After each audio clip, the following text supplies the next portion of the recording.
ก่อนที่จะเริ่มหนังสือเล่มนี้นะครับผมจะมีประโยคหนึ่งเล่าให้ทุกท่านฟังมันอาจจะดูเกินจริงครับแต่นี่คือความจริงหากท่านไม่ค้นหาสิ่งนี้ให้เจอท่านจะไม่มีทางประสบความสำเร็จแบบสูงสุดท่านจะไม่มีความสุขในการทำงานในการใช้ชีวิตท่านจะไม่มีทางได้เป็นตัวของตัวเองอย่างเต็มที่เลยหากท่านค้นหาสิ่งนี้ไม่เจอครับตรงกันข้ามหากท่านค้นหาสิ่งนี้เจอท่านจะมีความสุขท่านจะสามารถดึงศักยภาพสูงสุดของตัวเองออกมาได้และในการทำงานหากมันเป็นสิ่งที่ใช่สำหรับท่านจริงๆมันคือความสุขที่ประเมินค่าไม่ได้ครับทั้งหมดที่ผมกล่าวมาครับคือเหตุผลที่เราจะต้องมาเรียนรู้กับหนังสือเล่มนี้ครับ Strength Finder เจาะจุดแข็งครับมนุษย์จะไม่มีทางประสบความสำเร็จสูงสุดได้หากเขาไม่ได้ใช้จุดแข็งของตนเองครับหนังสือเล่มนี้เป็นอีกเล่มหนึ่งที่จะเปลี่ยนแปลงชีวิตของคุณผู้ฟังหลายท่านเลยครับไหนมีท่านใดบ้างที่รู้สึกว่าทุกวันนี้งานที่ทำอยู่หรือสิ่งที่กำลังเรียนรู้อยู่มันไม่ใช่สิ่งที่ท่านทำได้ดีหรือมันอาจจะไม่ใช่จุดแข็งของท่านและท่านก็จะรู้สึกหมดไฟใช่ไหมครับรู้สึกว่าทำไมจะต้องทำอะไรแบบนี้ด้วยหรือไม่มีความสุขในการเรียนรู้หรือการทำงานนั่นเองเลยเป็นเหตุผลถึงหนังสือเล่มนี้ครับสำหรับผู้เขียนท่านนี้ครับคุณทอมแรธแล้วก็ร่วมงานกับทางแกลลับเขาจะมาให้เราถามคำถามนี้กับตัวเองก่อนคุณผู้ฟังท่านใดเจอปัญหานี้อยู่กันบ้างครับเดี๋ยวผมจะไล่ไปทีละข้ออย่างแรกเลยก็คือรู้สึกกังวลกับการไปทำงานอย่างที่สองมีการปฏิสัมพันธ์กับเพื่อนร่วมงานในทางลบมากกว่าทางบวกหรืออาจจะเป็นคนรอบข้างของท่านด้วย 3. รู้สึกว่าตนเองปฏิบัติต่อลูกค้าได้ไม่ดีพอ 4. ท่านพร่ำบ่นให้ทุกคนฟังว่างานแต่ละวันมันน่าเบื่อแล้วมันก็จุกจิกยุ่งเหยิงขนาดไหน 5. เมื่อหมดวันท่านรู้สึกเหนื่อยเปล่ามากกว่าเหนื่อยคุ้มเหนื่อยเปล่าก็คือทำอะไรไปตั้งเยอะแต่ก็รู้สึกไม่สำเร็จสักอย่างเลยกับ 6. มีช่วงเวลาด้านบวกที่สร้างสรรค์ได้น้อยลงใครก็ตามที่เจอปัญหานี้เพียงแค่ข้อใดข้อหนึ่งหรือบางท่านอาจจะเจอทุกข้อหนังสือเล่มนี้จะทำให้ท่านหลุดพ้นจากสภาวะความเจ็บปวดเหล่านั้นครับเรามาเริ่มแบบนี้กันก่อนครับก่อนที่เราจะมาค้นหาจุดแข็งในเฟสแรกผมจะอธิบายให้คุณผู้ฟังเข้าใจว่าเหตุผลอะไรการเข้าใจจุดแข็งของตัวเองถึงสำคัญมากและส่วนท้ายๆผมจะให้ทุกท่านลงมือทำครับค้นหาจุดแข็งของตัวเองท่านไม่ต้องลุกไปไหนเลยครับเพียงแค่ใช้การจดจ่อถ้ามีสมุดกับปากกาได้ยิ่งดีครับนั่งอยู่กับที่ครับแล้วเดี๋ยวผมจะพาทุกท่านทำแบบฝึกหัดไปด้วยกันทางแกลลับครับเป็นทีมวิจัยที่ดูเกี่ยวกับเรื่องการดึงศักยภาพของคนเขาบอกว่าจากการสำรวจผู้คนจากทั่วโลกนะครับโลกทั้งใบของเราเลยพบว่ามีแค่1 ใน 3เท่านั้นที่รู้สึกว่าตัวเองได้ทำสิ่งที่รักจริงๆไม่ถึงครึ่งครับ1 ใน 3นั่นหมายความว่าเวลานี้วินาทีนี้คนส่วนใหญ่บนโลกกำลังรู้สึกไม่มีความสุขกับหน้าที่การงานของตนเองครับและเหตุผลหลักแน่นอนครับ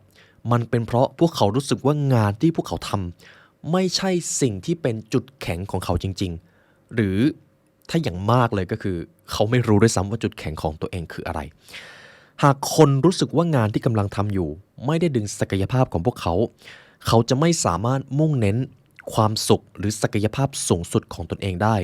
สิ่งที่ต้องแลกมามันมีราคาแพงมากๆครับนี่คือสิ่งที่แกลลับได้ค้นพบทุกท่านครับก่อนที่เราจะไปเรียนรู้กันต่อผมมีสิ่งหนึ่งอยากจะมาส่งมอบไปกับทุกท่านและเป็นสิ่งที่ผมใช้มาจนถึงทุกวันนี้ครับกิจวัตรยามเช้าของผมนะครับนอกจากการวิ่ง 10-20 โล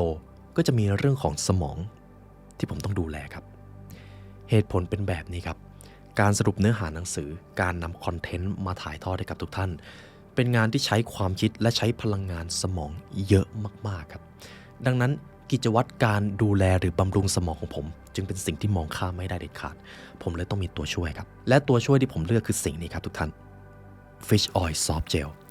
Fish Oil Soft Gel นี่ครับมีปริมาณโอเมก้า 3 ที่เทียบเท่าได้กับการรับประทานปลาจริงๆและที่สำคัญที่ผมได้รับคือความสะดวกครับและผมกำลังส่งต่อความสะดวกนี้ให้กับทุกท่าน และจะเป็นใครอื่นไปไม่ได้ครับนอกจากโอเมก้า3 Norway Daily จาก Clarity ครับทุกท่านจะเห็นได้ว่าแบรนด์นี้อยู่คู่ช่องเรามานาน Clarity ครับเป็นแบรนด์น้ำมันปลาซึ่งน้ำมันปลาของเขาได้รับการสกัดจากปลาทะเลน้ำลึกในประเทศนอร์เวย์ได้รับการตรวจสอบสารปนเปื้อนและที่สำคัญครับมีปริมาณโอเมก้า3ที่เพียงพอต่อความต้องการของร่างกายที่ต้องได้รับใน1 วันทุกท่านสามารถรับประทานสิ่งนี้ได้ทุกวันครับและผมรับประทานทุกวันเราต่างเป็นนักเรียนรู้เราพัฒนาตัวเองอย่างสม่ำเสมอเราใช้สมองหนักมากใช่ไหมครับทุกท่านเพราะสิ่งนี้จะทำให้ชีวิตเราก้าวหน้าการดูแลบำรุงรักษาสิ่งนี้จึงจำเป็นหากทุกท่านต้องการสั่งซื้อผลิตภัณฑ์ Clarity ครับทุกท่านสามารถดูได้ที่ www.clarity.asia/thelibrarychannel ครับหรือจะคลิกที่ลิงก์ข้างล่างก็ได้เดี๋ยวผมจะวางไว้ให้นะครับเป็นเกียรติอย่างยิ่งที่จะได้ส่งต่อสิ่งนี้ให้กับทุกท่านครับและเดี๋ยวเรามาเรียนรู้กันต่อครับ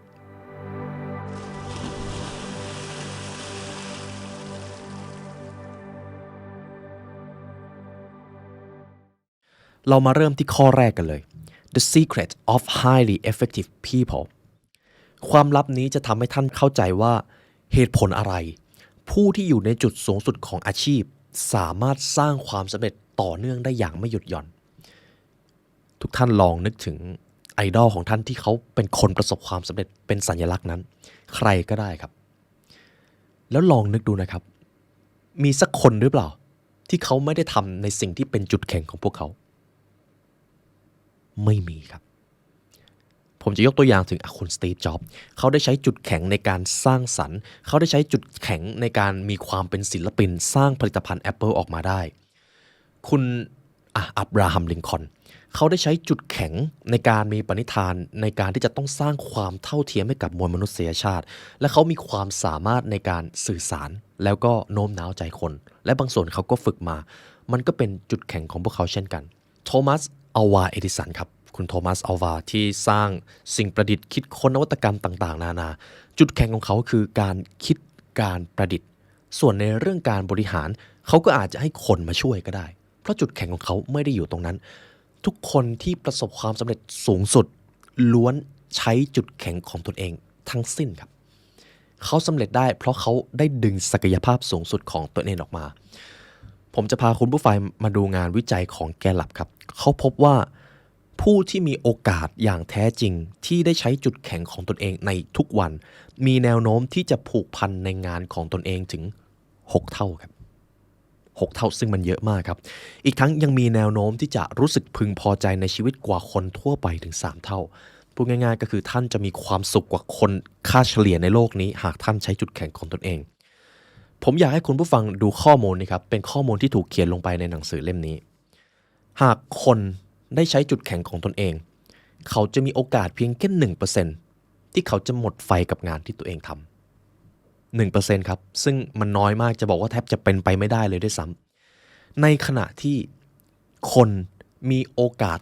40% ที่จะหมดไฟหากเขาไม่ได้ใช้จุดแข็งในการทำงานของตนเอง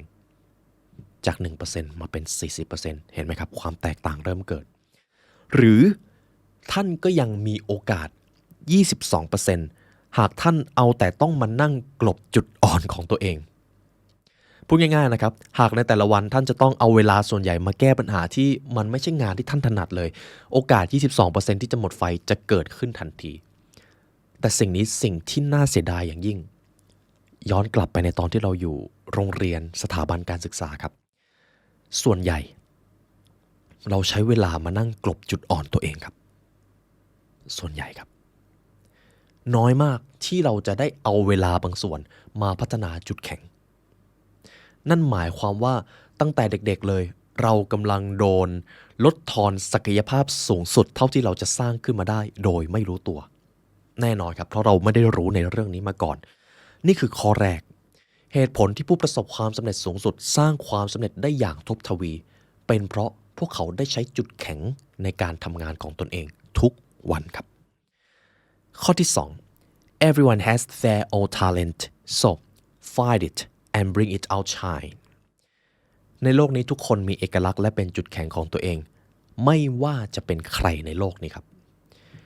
ข้อนี้เราจะมาสร้างพื้นฐานทางกรอบความคิดในการดึงศักยภาพของผู้ฟังกันก่อนไม่ว่าท่านจะรู้สึกว่าตัวเองเก่งหรือไม่เก่งในมุมมองของท่านนะครับไม่ว่าจะประสบความสำเร็จได้ระดับไหนก็ตามแต่มนุษย์ทุกคนบนโลกนี้ที่เกิดขึ้นมาหรือถูกสร้างขึ้นมามีจุดแข็งและพรสวรรค์ทุกคนครับทุกคนเลยทีนี้หลายท่านก็จะเริ่มสงสัยแล้วถ้าเรายังไม่สามารถรู้ได้ในตอนนี้ว่าจุดแข็งของเราคืออะไรมันจะต้องมีชุดคำถามแล้วก็แบบทดสอบครับแต่จริงๆบางทีเราสามารถเขาเรียกว่าคาดเดาได้บ้างตอนเด็กๆหรือตอนที่ท่านอยู่ในโรงเรียนอยู่กับเพื่อนๆมีใครชื่นชมอะไรท่านไว้บ้างแล้วคำชื่นชมไหนมักจะเกิดบ่อยที่สุดยกตัวอย่างผมนะครับผมมักจะถูกชื่นชมตอนเด็กๆว่าพรีเซนต์หน้าห้องได้ดีอันนี้เรื่องจริงนะครับพรีเซนต์หน้าห้องได้ดีแต่เวลาพูดเขาเรียกว่า small talk จะทำได้ไม่ค่อยดีผมเพิ่งมารู้ตัวไม่นานนี้เองหรือผมอาจจะได้รับคำชมว่าผมวาดรูปเก่งหรือเล่นดนตรีเก่งคำชมเล็กๆน้อยๆเหล่านี้แหละครับคือสิ่งที่อาจเปลี่ยนเป็นจุดแข็งของท่านได้เพราะถ้าท่านไม่สามารถทำมันได้ดีก็คงไม่มีใครชมถูกต้องไหมครับนี่คือข้อที่2เราทุกคนมีจุดแข็งอยู่ในตัวเองครับข้อนี้มหัศจรรย์มากเพราะมันทำให้เราเปิดกรอบความคิดหลายอย่างมากไม่มีใครถูกสร้างมาให้เป็นคนธรรมดาครับเรามาดูส่วนที่3ข้อที่3ครับ Social still teach us about to find our mistake instead of create our strength มนุษย์ทุกคนวินาทีนี้กำลังถูกแรงกดดันหรือแรงต้านทางสังคมเรามักถูกบังคับให้กลบเกลื่อนจุดอ่อนมากกว่าที่จะเน้นจุดแข็งซึ่งมันผิดกับหลักแห่งธรรมชาติที่เขาได้สร้างมาอย่างสิ้นเชิงครับย้อนกลับไปในตอนแรกที่ผมได้บอกนะครับตอนเด็กๆตอนเรียนเรามักจะถูกบังคับให้กลบเกลื่อนจุดอ่อนซึ่งบางจุดอ่อนจำเป็นจะต้องได้รับการกลบเกลื่อนครับแต่มันมีหลายส่วนมากเลยที่ตั้งคำถามว่าเราจะรู้ไปทำไมอย่างบางวิชาในตำราเรียนนะครับเราก็ไม่รู้ว่าทำไมเราจะต้องเรียนหนักขนาดนั้นด้วยทั้งที่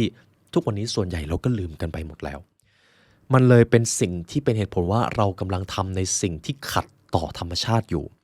แต่ไม่เป็นไรครับเรามาดูที่ปัจจุบันกันปัจจุบันนี้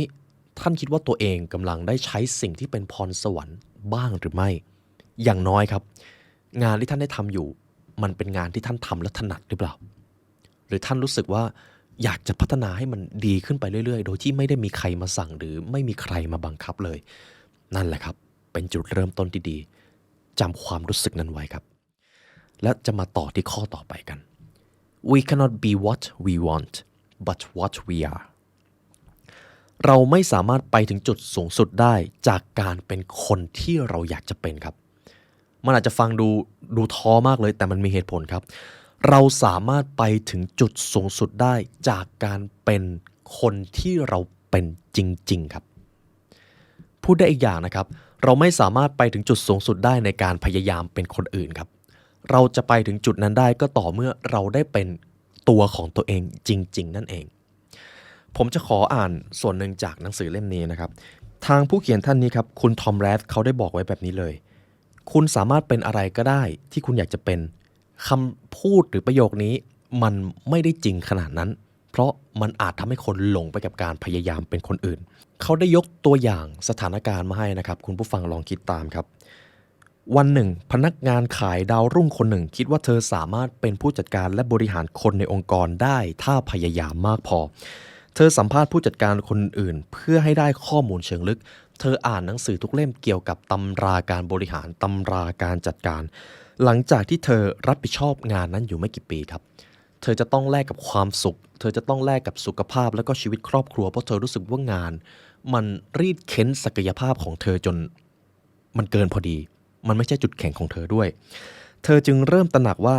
เธอไม่มีพรสวรรค์เลยในการพัฒนาคนอื่นดังนั้นการเรียนรู้ก่อนหน้าอาจจะเป็นการเสียเวลาและเธอยังเสียโอกาสด้วยเธอสามารถมีส่วนร่วมและพัฒนาได้มากกว่านี้หากเธอไปพัฒนาทักษะด้านการขายที่เธอมองว่ามันเป็นพรสวรรค์มาตั้งแต่แรกแล้วหากเธอยังทำงานในบทบาทของฝ่ายขายซึ่งเป็นบทบาทที่เธอทำได้อย่างดีเลิศเธอจะประสบความสำเร็จอย่างสูงสุดครับโดยเฉพาะอย่างยิ่งครับระบบลำดับชั้นของตำแหน่งในองค์กรมักบีบบังคับให้เราต้องรับบทบาทหน้าที่ที่มันแตกต่างออกไปยกตัวอย่างเช่น ในตอนแรกคุณผู้ฟังเข้าทำงานในองค์กรถนัดด้านการขายแต่เมื่อเติบโตก็ต้องมีการเลื่อนขั้นท่านเลื่อนขั้นไปเป็นผู้บริหารทีนี้ท่านจะไม่ได้ใช้ทักษะการขายตรงๆแล้วครับท่านจะต้องไปใช้ทักษะการพัฒนาคนแทนและทีนี้ปัญหามันจะเกิดทันทีถ้าการพัฒนาคนไม่ใช่จุดแข็งของท่านเห็นไหมครับนี่คือปัญหาที่เกิดขึ้นในรูปแบบการวางองค์กรที่มีลำดับชั้นนั่นเองแต่สิ่งที่ทำให้ท้อแท้มากกว่านั้นก็คือเจ้าความหมกมุ่นในการแก้ไขข้อบกพร่องมีผลกระทบต่อเด็กทั้งในบ้านและในชั้นเรียนทุกวัฒนธรรมที่เขาศึกษานะครับทุกวัฒนธรรมพบว่าพ่อแม่ส่วนใหญ่คิดว่านักเรียนที่มีผลการเรียนต่ำที่สุดสมควรได้รับเวลาและความสนใจมากที่สุด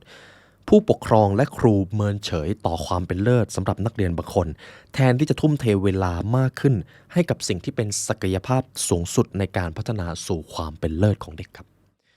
ผมเลยพูดได้ง่ายๆเลยนะครับหากผมเป็นครูสิ่งที่ผมควรทำมากที่สุดคือการพัฒนาศักยภาพที่เป็นจุดแข็งของเด็กสมมติผมเห็นเด็กคนนี้แล้วว่าโอ้โหเก่งวาดรูปงั้นดันเรื่องการวาดรูปเลยส่วนทักษะอื่นๆถ้ามันไม่ได้จำเป็นในการใช้ชีวิตเลยผมอาจจะไม่ได้เขาเน้นมากหรือเด็กอีกคนหนึ่งโอ้โหเด็กคนนี้เก่งคณิตศาสตร์มากเลยพยายามเอาโจทย์คณิตทำให้เขาพัฒนาทักษะคณิตศาสตร์บ่อยๆส่วนวิชาอื่นๆก็อาจจะให้พอเรียนพอเข้าใจบ้างแต่ไม่ได้ให้ถึงเจาะลึกนั่นเองสิ่งเหล่านี้แหละครับซึ่งมันเป็นศิลปะอย่างมากและจะต้องใช้การสังเกตการณ์ด้วย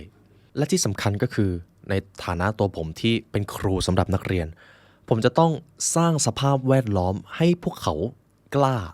ลงมือทำในสิ่งที่เขาต้องการครับกล้าครับเพราะถ้าเขาไม่กล้าเขาจะไม่สามารถเผชิญหน้ากับสิ่งที่เขาต้องการจริงๆได้เลยเขาจะไปทำตามคนส่วนใหญ่ถึงแม้มันจะไม่ใช่จุดแข็งของเด็กเหล่านั้นก็ตามอันนี้ในภาพสมมติที่ผมเป็นครูนะครับแต่ทีนี้ในภาพของการบริหารองค์กรผมก็ใช้สิ่งนี้เช่นกันสิ่งที่ผมทำได้ดีที่สุดคือการสร้างสภาพแวดล้อมที่แต่ละคนได้ใช้จุดแข็งของตนเองครับสมมุติผู้ร่วมงานคนหนึ่งเก่งเรื่องการเข้าหาลูกค้าเก่งเรื่องการเจรจาแล้วถ้าอยู่ดีๆผมให้เขาไปทำเรื่องเกี่ยวกับตัวเลขการดู Data แบบ 100% เลยหายนะแน่ๆครับผู้ร่วมงานคนนั้นจะไม่ชอบผมด้วยและเขาจะไม่ชอบองค์กรและเขาก็อาจจะลาออกผู้ร่วมงานอีกคนหนึ่งเป็น introvert ชอบทำงานเงียบๆสิ่งที่ผมสร้างได้ก็คือสภาพแวดล้อมที่ทำให้เขาได้ deep work อยู่คนเดียวทำให้เขาสามารถสบายใจกับการทำงานด้วยการเป็นตัวของตัวเองเท่านั้นเลยครับถ้าผมไปบังคับให้เขาพยายามไปสื่อสารกับคนอื่นบ่อยๆพยายามเป็นคนเฮ้าวเขาจะรู้สึกหมดไฟทันทีเห็นไหมครับเพียงแค่การใช้จุดแข็งนี้ก็สร้างโอกาสและแก้ปัญหาได้อย่างมหาศาลดังนั้นคนแต่ละคนจะมีศักยภาพในการประสบความสำเร็จมากกว่าในเรื่องใดเรื่องหนึ่งเสมอกุญแจสำคัญในการพัฒนามนุษย์คือการต่อยอดจากสิ่งที่เขาเป็นอยู่แล้วขีดเส้นใต้ตรงนี้ครับ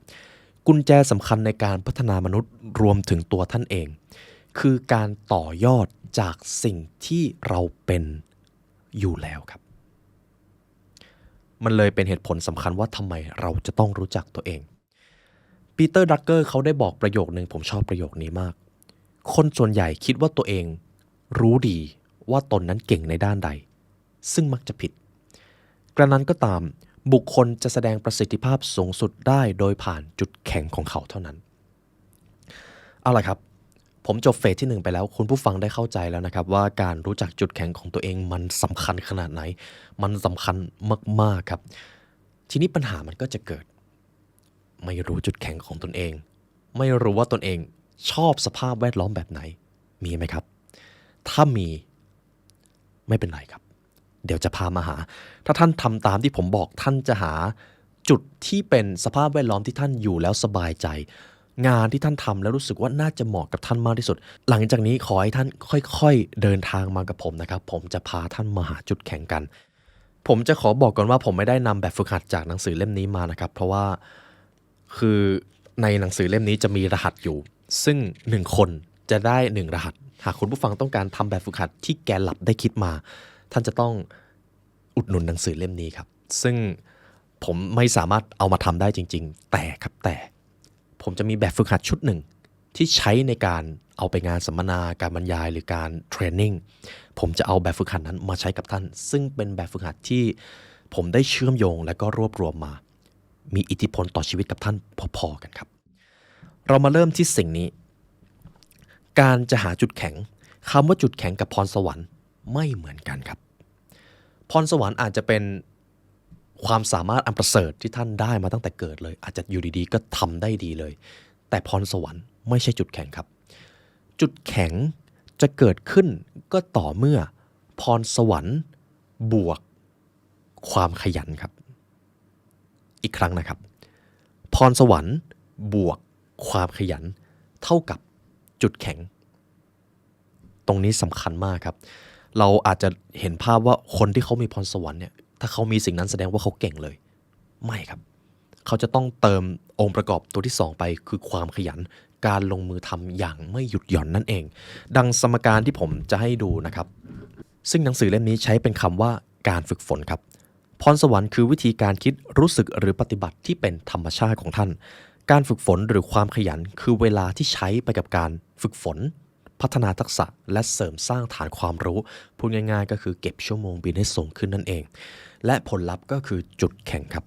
ความสามารถในการปฏิบัติงานได้เกือบสมบูรณ์แบบอย่างสม่ำเสมอผมจะยกตัวอย่างให้คุณผู้ฟังไมเคิลจอร์แดนครับ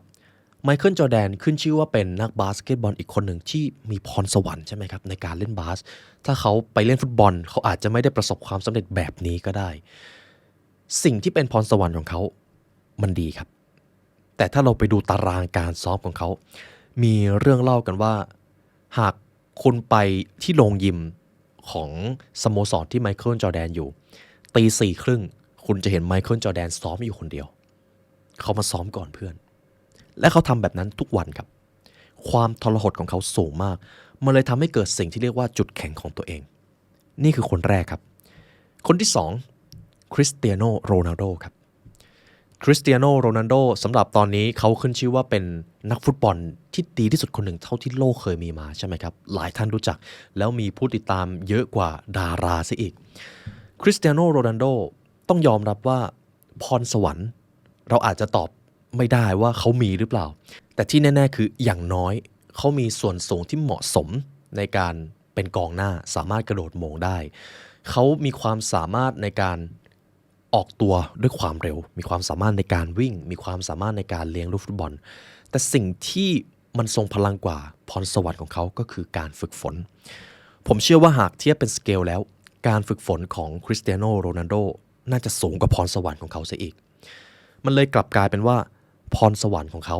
เมื่อคูณกับการฝึกฝนมันกลายเป็นจุดแข็งหากเปรียบเทียบกับนักฟุตบอลอีกท่านหนึ่งก็คือลีโอเนลเมสซี่ครับว่ากันว่าเขามีพรสวรรค์ในการเล่นฟุตบอลมาตั้งแต่เด็กๆเลยด้วยความที่รูปร่างของเขามี Center of Gravity มีจุดศูนย์ถ่วงที่ดีทำให้เขาเหมาะในการที่จะเลี้ยงลูกหากท่านไปดูเมสซี่เลี้ยงลูกฟุตบอลนะครับจะเร็วแล้วก็เขาเรียกว่าลื่นไหลมากแล้วเวลาเขาล้มโอกาสบาดเจ็บมันจะน้อยส่วนการฝึกฝนของเขาก็ไม่น้อยเช่นกันครับเยอะมากเมสซี่เป็นอีกคนหนึ่งที่ฝึกฝนฟุตบอลได้หนักหน่วงเมื่อ2ตัวแปรนี้มาโคนกันมันก็กลายเป็นจุดแข็งมันเลยเป็นสิ่งที่แทบจะยืนยันความสำเร็จของนักฟุตบอลทั้ง2คนนี้ได้เลยคนต่อไปคือโทมัสอัลวาเอดิสันซึ่งเราจะหลุดออกมาจากโลกของกีฬาโทมัสอัลวาเอดิสันครับเป็นนักประดิษฐ์ผู้คิดค้นนวัตกรรมหลายอย่างในโลกนี้ถ้าไม่มีเขาเราอาจจะเห็นหลอดไฟในรูปแบบที่มันแตกต่างไปกว่านี้ก็ได้ครับเขาเป็นนักคิดเป็นนักประดิษฐ์แล้วก็เป็นคนที่ชอบใช้เวลา deep work ในการสร้างสรรค์ส่วนในเรื่องของการบริหารโทมัสอัลวาเอดิสันก็อาจจะไม่ได้ใส่ใจมากเขาไปใช้พรสวรรค์ของเขาเมื่อเอาพรสวรรค์ในการคิดการประดิษฐ์มาคูณกับการฝึกฝนการเก็บชั่วโมงบินการพยายามหาส่วนผสมต่างๆที่จะให้เกิดผลลัพธ์ที่เขาต้องการมันเลยกลายเป็นว่าเขาได้ใช้จุดแข็งของตัวเองแบบเต็มที่ครับเห็นไหมครับคุณผู้ฟังคนสุดท้ายจอห์นดีร็อกกี้เฟลเลอร์มีเรื่องเล่าหนึ่งครับที่จอห์นดีร็อกกี้เฟลเลอร์ถูกหมิ่นประมาทว่าคนนี้เป็นคนโง่จอห์นดีร็อกกี้เฟลเลอร์ก็ฟ้องกลับเลยครับแล้วก็มาเจอกันที่ศาลก็ต้องการที่จะทดสอบว่าจอห์นดีร็อกกี้เฟลเลอร์ไม่ได้โง่จริงๆหรือเปล่า สิ่งที่ศาลทำก็คือให้คนมาถามเรื่องราวในประวัติศาสตร์หรือบทเรียนที่ต้องเรียนในห้องเรียนซึ่งพอมันเป็นเรื่องราวในประวัติศาสตร์ครับจอห์นดีร็อกกี้เฟลเลอร์ก็ตอบไม่ได้ครับพอตอบไม่ได้มากๆเข้าจอห์นดีร็อกกี้เฟลเลอร์เริ่มหงุดหงิดครับจึงบอกไปตรงๆเลยท่านผู้มีเกียรติทั้งหลายข้าพเจ้าคือนักธุรกิจข้าพเจ้าใส่ใจเรื่องการบริหารและการต่อยอดผลกำไรเพื่อที่จะทำให้ธุรกิจเติบโตดังนั้นข้าพเจ้าขอถามท่านทั้งหลายหน่อยวิชาประวัติศาสตร์ที่ท่านเอามาถามข้าพเจ้านั้นข้าพเจ้าจะรู้ไปทำไมและใช่ข้าพเจ้าไม่รู้ด้วยแต่ที่โต๊ะของข้าพเจ้ามีปุ่มอยู่ปุ่มหนึ่งหากข้าพเจ้าต้องการเรียกใครสักคนที่รู้เรื่องนี้ข้าพเจ้าเพียงแค่กดปุ่มนี้และเขาจะมาตอบคำถามแก่ข้าพเจ้าเลยพอร็อกกี้เฟลเลอร์ตอบไปแบบนี้ครับไม่มีใครเถียงกลับเลยก็เลยตัดสินว่าโอเคจอห์นดีร็อกกี้เฟลเลอร์ไม่ใช่คนโง่เพราะเขารู้ว่าเขาต้องรู้อะไรและอะไรเป็นสิ่งที่เขาจำเป็นจะต้องเรียนรู้มันก็คือเรื่องของธุรกิจนั่นเองครับเห็นไหมครับพรสวรรค์คูณการฝึกฝนการเก็บชั่วโมงบินและรู้ว่าจะต้องฝึกฝนในเรื่องอะไรมันกลายเป็นจุดแข็งของทุกคนที่ประสบความสำเร็จข้อที่2สมมติรู้แล้วว่าจุดแข็งเป็นเรื่องที่สำคัญแล้วจุดอ่อนหรือจุดบอดเรายังจำเป็นที่จะต้องจัดการกับมันอยู่หรือไม่อันนี้อาจจะเป็นอีกคำถามหนึ่งที่เราอาจจะสงสัยกันอยู่ทางหนังสือเล่มนี้ครับคุณทอมแรดบอกว่าหากความผิดพลาดจากจุดอ่อนหรือจุดบอดนั้นมันก่อให้เกิดความเสียหายคุณก็ยังจำเป็นที่จะต้องเรียนยกตัวอย่างเช่นคนส่วนใหญ่อาจจะไม่ได้ชอบคณิตศาสตร์ใช่ไหมครับและเราก็ตั้งคำถามว่าทำไมเราจะต้องเรียนลึกขนาดนั้นในช่วงมัธยมแน่นอนครับบางทีมันอาจจะลึกเกินไปแต่ถามว่าคณิตศาสตร์ยังจำเป็นในการใช้ชีวิตหรือไม่แน่นอนครับจำเป็นครับลองคิดดูนะครับถ้าเราไปจ่ายตลาดแล้วคิดคำนวณเลขไม่ถูกมันจะเกิดปัญหาขนาดไหนเพียงแค่ว่าเราจะต้องรู้ในสิ่งที่จำเป็นต้องรู้ก็เพียงพอเขาจึงบอกว่าการคิดเลขแบบพื้นฐานยังจำเป็นสำหรับการใช้ชีวิตแต่วิชาแคลคูลัสคุณอาจไม่ต้องเรียนก็ได้ถ้าคุณไม่ได้ตั้งใจเป็นนักวิชาการหรือนักวิทยาศาสตร์เท่านั้นเลยครับและทีนี้สมมติว่าคุณผู้ฟังรู้แล้วว่าบางจุดอ่อนมันต้องจัดการจริงๆเขาจะแนะนำแบบนี้การร่วมมือกับใครสักคนที่มีพรสวรรค์ในเรื่องที่คุณต้องการและคุณรู้ว่าคุณไม่เก่งในเรื่องนั้นจริงๆหาคนที่เก่งเรื่องนั้นมาช่วยครับให้เขามาร่วมมือกับท่านสิ่งนี้จะเป็นการช่วยเหลือกันแล้วมันสร้างผลลัพธ์ที่ทวีคูณอย่างมหาศาลในแง่ของอาชีพต่างๆการที่คุณทราบถึงสิ่งที่เป็นพรสวรรค์เป็นประโยชน์และแน่นอนว่าหลายครั้งพวกเราส่วนใหญ่ไม่ได้มีสิทธิพิเศษที่จะหยุดงานที่จำเป็นต้องทำเพราะเราตัดสินใจมาทำงานนั้นแล้วแน่นอนครับเราไม่สามารถที่จะเลิกทำงานใดงานหนึ่งได้เพียงเพราะเราเพิ่งมารู้ว่าเราไม่ถนัดในเรื่องนั้นลองคิดภาพนะครับผมสมัครเข้าไปในองค์กรหนึ่งผมทำงานนี้อยู่และผมไปบอกหัวหน้าว่าผมไม่ทำแล้วเพราะงานนี้ไม่ใช่จุดแข็งของผมท่านน่าจะเขกหัวผมใช่ไหมครับถ้ามันเป็นแบบนั้นแน่นอนพอมันเป็นแบบนี้คุณจะต้องใส่ใจรายละเอียดคุณอาจจะต้องสร้างระบบขึ้นมาเพื่อจัดการกับพรสวรรค์รองของคุณและทำสิ่งต่างๆให้เป็นไปตามที่มันควรจะเป็นพูดง่ายๆก็คือหากมีงานหนึ่งที่คุณจำเป็นต้องทำแต่มันไม่ใช่จุดแข็งทำยังไงก็ได้หาระบบมาจัดการมันหรือหาวิธีทางที่ทำให้คุณทำมันให้น้อยที่สุดแล้วไปใส่ใจกับจุดแข็งของตนเองผมจะยกตัวอย่างของผมเองแล้วกันนะครับจุดแข็งของผมคือการสื่อสารการนำเสนอหน้ากล้องและก็การเรียนรู้จุดอ่อนของผมคือเรื่องตัวเลขครับผมไม่ถนัดในการวิเคราะห์ตัวเลขเอาตัวเลขทางโน้นทางนี้มาเป็นสถิติแล้วก็มาดูความเป็นไปได้ไม่ถนัดเลยครับแต่ถามว่าต้องทำไหม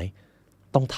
ำบางวันผมจะใช้เวลาส่วนหนึ่งในการวิเคราะห์ตัวเลขแต่จะทำแบบไม่ได้เจาะลึกครับผมแค่จะดูสิ่งที่มันจำเป็นต้องดูหากจะดูลึกกว่านั้นผมจะให้คนที่ถนัดกว่ามาช่วยดูเห็นไหมครับทุกท่านสามารถสร้างทางเลือกให้กับตัวเองได้อันนี้คือการจัดการกับจุดอ่อนต่อไปคือการจัดการกับจุดบอดครับจุดบอดคือสิ่งที่คุณจะไม่มีทางมองเห็นหากคุณมองอีกสิ่งหนึ่งอยู่หากคุณมองจุดแข็งมันจะมีอีกทักษะหนึ่งที่มันจะมาทำให้คุณเกิดความเสียหาย คุณจำเป็นต้องพยายามตระหนักรู้มากขึ้นถึงจุดบอดที่มีสาเหตุมาจากพรสวรรค์ของคุณยกตัวอย่างเช่นคนที่มีคุณสมบัติเด่นในการบัญชาการหรือคอมมานเดอร์จะมีความสามารถในการชี้นิ้วสั่งการที่ชัดเจนแต่ข้อเสียของเขาก็คือเขามักจะไปทำให้ผู้ร่วมงานไม่พอใจเขาอยู่บ่อยๆนี่คือจุดบอดครับมันเริ่มก่อให้เกิดความเสียหายแล้วนั่นเองหรือคนที่มีพรสวรรค์ของความยุติธรรมอาจมุ่งเน้นอย่างมากในการทำให้คนทุกคนมีความสัมพันธ์อันดีแต่ผลงานมันอาจจะไม่ได้เกิดขึ้นสักเท่าไหร่ทุกอย่างมันช้าไปหมดเลยตรงนี้แหละครับคุณจะต้องมองหาจุดบอดแล้วก็ใช้วิธีแก้อย่างที่ผมบอกไปไม่หาระบบมาจัดการก็หาคนที่มีพรสวรรค์ด้านนั้นมาช่วยนั่นเองต่อไปครับเฟสที่3นี่คือแบบทดสอบเราจะมาทำแบบทดสอบกันว่าชุดคำถามเหล่านี้วิธีการค้นหาตัวเองเหล่านี้เราจะต้องเริ่มต้นอย่างไรแบบทดสอบที่1ครับหลังจากนี้ผมจะให้คุณผู้ฟังค่อยๆค้นหาตัวเองหัวข้อแรกมีชื่อว่า MBTI ครับอันนี้คือการหาคำตอบของบุคลิกภาพทั่วไปของตนเองบุคลิกภาพทั่วไปครับหรือ MBTI นี้มันจะทำให้ท่านรู้ว่าท่านเหมาะกับสภาพแวดล้อมแบบไหนท่านเป็นคนเก็บตัวหรือชอบเข้าสังคมท่านเป็นคนคิดแบบวิเคราะห์หรือชอบใช้สัญชาตญาณการรู้ในสิ่งนี้จำเป็นครับเพราะท่านจะรู้ว่าท่านควรจะอยู่ในสภาพแวดล้อมแบบไหนถึงจะเป็นตัวของตนเองได้วิธีทำแบบทดสอบ MBTI นะครับพิมพ์เข้าไปใน Search Engine อย่าง Google นะครับแล้วก็พิมพ์ไปเลย MBTI แล้วท่านจะเจอเลยมันจะมีแบบทดสอบครับซึ่งจะมีอยู่หลายตัวมากบางท่านอาจจะได้ MBTI เป็นสีม่วงเป็นสีเขียวเป็นสีส้มแต่ละสีแต่ละตัวอักษรก็มีความแตกต่างทางคุณลักษณะทั่วไปของบุคลิกสิ่งนี้จะทำให้ท่านรู้สึกมหัศจรรย์ครับว่าทำไมคนเราช่างมีความแตกต่างกันเหลือเกินสมมติว่าคุณผู้ฟังทำ MBTI เสร็จแล้วรู้แล้วว่าโอเคคุณได้ตัวอักษร4หรือ5ตัวนี้มามันจะมีคำถามหนึ่งครับว่าสมมติ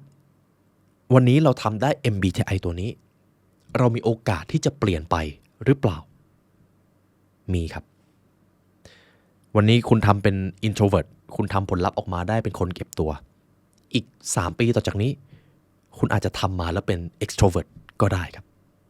ขึ้นอยู่กับว่าประสบการณ์ระหว่างทางที่ท่านได้เจอนั้นเป็นอย่างไรเพียงแค่ว่าอนาคตเรายังไม่รู้สำหรับตอนนี้ท่านได้ MBTI มาแล้วแต่ก็ไม่จำเป็นจะต้องยึดติดเลยครับว่าเฮ้ยเราได้เป็นตัว I มาเราจะต้องเป็นคนเก็บตัวเราจะต้องพาตัวเองไปอยู่ในที่ที่เงียบสงบทุกครั้งไม่ถึงขนาดนั้นครับมันเพียงทำให้ท่านได้พอรู้ว่าสภาพแวดล้อมแบบไหน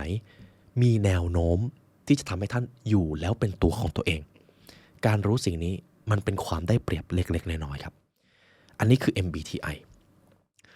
เวิร์กช็อปตัวที่2ครับ DISC ครับอันนี้ผมชอบมากแล้วทุกๆครั้งเวลาที่ผมจะสอนเรื่องการขายผมจะเอาเฟรมเวิร์กนี้มาช่วยสอนครับเพราะมันทรงพลังอย่างยิ่งและที่สำคัญมันเรียบง่ายมากผมจะขอนำถึงจิตวิทยาการขายมาเล่าให้คุณผู้ฟังคร่าวๆนะครับสำหรับการขายสมมุติท่านเป็นนักขายจะมีลูกค้าอยู่หลักๆ4บวก2กลุ่มผมจะพูดถึง2กลุ่มก่อน2กลุ่มนี้จะมีอยู่ประเภทที่1คือคนที่ไม่แยแสอะไรเลยไม่ว่าท่านจะขายอะไรเขาก็ไม่เอาไม่ว่าท่านจะขายของราคา100 บาทให้มันเหลือ5 บาทเขาก็จะไม่ซื้อคนกลุ่มนี้คือคนที่ไม่แยแสอะไรเลยซึ่งจะมีอยู่ 5% ของลูกค้าทั้งหมดกลุ่มที่2ครับคือกลุ่มรู้อยู่แล้วว่าต้องการอะไรคนกลุ่มนี้ครับจะรู้อยู่แล้วว่าเขามองหาอะไรหากท่านเอาสินค้าที่มันไม่ใช่สิ่งที่เขามองหาเขาก็จะปฏิเสธทันทีเลยแต่ถ้าหากท่านมีสินค้าที่เขาต้องการอยู่แล้วเขาก็จะซื้อโดยที่ท่านแทบไม่ต้องขายเลยด้วยซ้ำนี่คือลูกค้าทั้ง2กลุ่มครับที่มีสัดส่วนอยู่ที่ 5% กลุ่มละ 5% กับอีกกลุ่มนึงครับเป็นกลุ่มที่ท่านจะมีโอกาสได้เจอมากที่สุดมันคือ DISC ครับ This Modelกลุ่มลูกค้าแต่ละประเภทตัวดีคือ dominance คนประเภทนี้จะเป็นคนที่มุ่งมั่นในเป้าหมายเป็นคนที่ชอบการแข่งขันเป็นคนที่ชอบบัญชาการและก็มีวิสัยทัศน์คนกลุ่มนี้ชื่อว่า dominance คนกลุ่มที่2คือตัว I ครับ influencing หรือ influencer คนกลุ่มนี้จะเป็นคนที่ชอบโน้มน้าวใจจะเป็นคนที่ชอบสร้างแรงบันดาลใจคนดูแล้วเป็นคนที่มีความกระตือรือร้นคนที่มีความเป็นอินฟลูเอนเซอร์โดยเฉพาะสายการบันเทิงมักจะเกิดขึ้นกับตัว I เขามักจะเป็นคนที่เป็นตัว I นั่นเองตัว S มาจากคำว่า stability ครับความรู้สึกมั่นคงหรือเชื่อมั่นคนกลุ่มนี้จะให้คุณค่ากับความสัมพันธ์มากๆครับพูดง่ายๆก็คือถ้าผมเห็นแล้วว่าลูกค้าคนนี้เป็นตัว S ผมจะต้องทำให้เขาเชื่อใจก่อนไม่ใช่ทำให้เขามาเชื่อสินค้าผมเขาจะต้องมาเชื่อใจผมก่อนและหลังจากนั้นไม่ว่าผมจะขายอะไรเขาก็จะเชื่อกับตัว C คือ caution ครับหรือ complication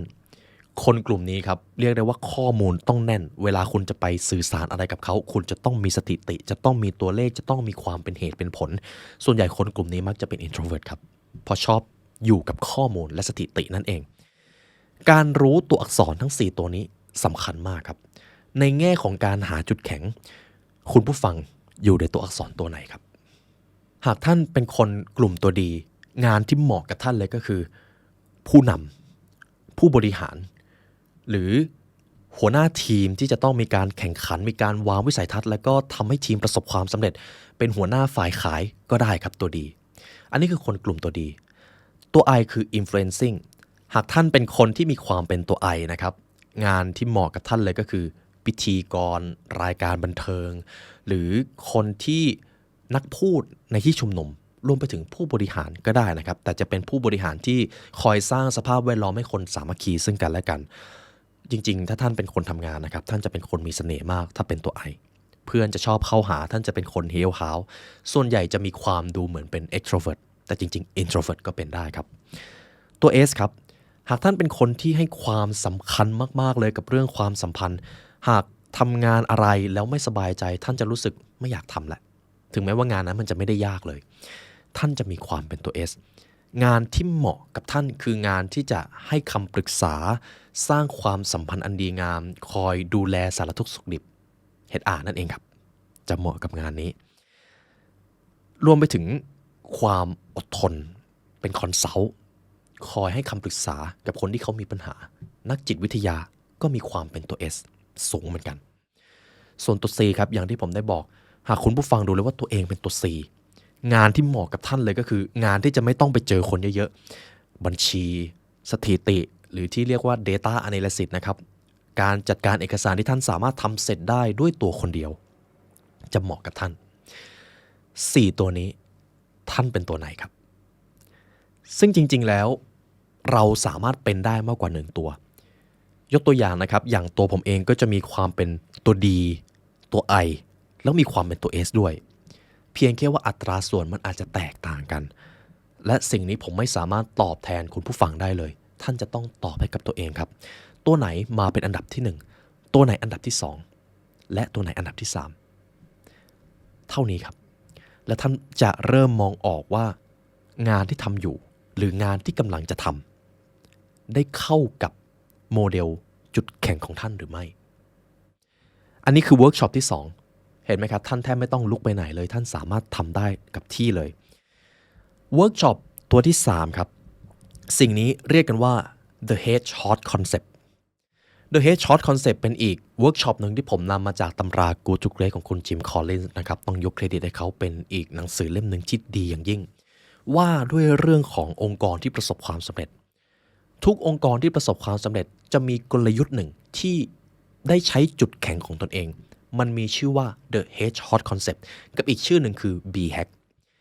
Headshot Concept ครับผมจะนำเรื่องเล่าหนึ่งมาเล่าให้คุณผู้ฟัง Headshot ชื่อว่าตัวเม่นครับมันแปลว่าตัวเม่นการละครั้งหนึ่งนานมาแล้วครับในป่าแห่งหนึ่งมีสุนัขจิ้งจอกตัวหนึ่งกับตัวเม่นอาศัยอยู่ด้วยกันถ้าทุกท่านเคยดูทอมแอนด์เจอรี่มันจะประมาณนั้นเลยครับตัวเม่นตัวนี้จะถูกสุนัขจิ้งจอกตามรังควานเสมอสุนัขจิ้งจอกจ้องที่จะเล่นงานจ้องที่จะทำร้ายต่างๆนานาสุนัขจิ้งจอกครับฉลาดมากจะมียุทธวิธีในการเข้าจู่โจมตัวเม่นหลากหลายมาจากต้นไม้บ้างขุดดินขึ้นมาบ้างซ่อนอยู่ในโพรงต้นไม้ออกมาจากพุ่มไม้บ้างหรือบางทีก็ขุดดินแล้วก็ฝังตัวมันอยู่ในดินคอยกระโจนมาหาตัวเม่นมันมีวิธีเยอะมากเลยแต่ปัญหาก็คือไม่ว่าสุนัขจิ้งจอก จะทำด้วยวิธีการอะไรมันก็ไม่เคยเข้าถึงเนื้อของตัวเม่นเลยครับเพราะวิธีการที่ตัวเม่นมันป้องกันตัวเองมันม้วนตัวเองแล้วก็ทำให้หนามของมันหันเข้าหาสุนัขจิ้งจอกทุกครั้งพูดง่ายๆครับตัวเม่นมีวิธีเดียวในการป้องกันตัวเองแล้วมันเป็นวิธีที่เป็นจุดแข็งสุนัขจิ้งจอกไม่สามารถทำอะไรมันได้เลยนี่คือเรื่องราวที่สะท้อนผลลัพธ์ของการใช้จุดแข็งครับตัวเม่นไม่จำเป็นจะต้องไปหายุทธวิธีใหม่ไม่จำเป็นจะต้องไปขุดดินไม่จำเป็นจะต้องปีนต้นไม้มันก็แค่ม้วนตัวมันเองให้หนามของมันหันออกมาด้านนอกสุนัขจิ้งจอกก็ทำอะไรไม่ได้แล้วแม้มันจะมียุทธวิธีนับร้อยนับพันก็ตามนี่คือที่มาของ The Hedgehog Concept ครับและสำหรับตำรา Good to Great เองก็ค้นพบว่าทุกองค์กรที่เป็น Great Company หรือองค์กรที่ประสบความสำเร็จอย่างสูงสุดล้วนเป็นเจ้า Hedgehog ครับทีนี้ผมจะพาคุณผู้ฟังมาหา Hedgehog ของตัวเอง Hedgehog นะครับหรือโมเดลจุดแข็งของท่านจะมีอยู่3วงกลมที่ท่านต้องหาให้เจอวงกลมวงที่1 What you have passion about สิ่งนั้นเป็นสิ่งที่ท่านหลงไหลคำว่าหลงไหลในที่นี้คือเป็นสิ่งที่ท่านอยากจะพัฒนาให้มันดีทำได้เป็นวันเป็นคืนโดยที่ผมไม่ต้องไปชี้นิ้วบังคับไม่ต้องมีใครมาบังคับเลยนั่นแหละครับคือ passion วงกลมวงที่1ท่านหาเจอแล้วหรือยังครับสมมติว่าหาเจอแล้วมาดูวงกลมวงที่2 What you can be the best in the world สิ่งใดคือสิ่งที่ท่านทำแล้วสามารถทำได้ดีที่สุดในโลกได้หรืออย่างน้อยครับทำได้ดีที่สุดในตลาดได้ก็ยังดีคำว่าดีที่สุดในที่นี้อาจจะเป็นในบริบทของประเทศบริบทของที่ทำงานบริบทของตลาดแต่ในกูจูเกะก็คือบริบทของโลกครับด้วยความที่เป็นองค์กรทีนี้ผมให้คุณผู้ฟังลองดูครับว่าสิ่งที่คุณทำอยู่สามารถพัฒนาแล้วทำให้ดีที่สุดในตลาดนั้นได้เลยหรือเปล่าถ้าใช่มาดูวงกลมวงที่3ครับ What is the world need ในตำรากูจูเกะเขาบอกว่า What drive your economic engine แต่ตรงนี้ผมจะทำให้ท่านเข้าใจง่ายๆสิ่งที่ท่านทำได้ดีสิ่งที่ท่านทำแล้วหลงไหลโลกต้องการหรือเปล่า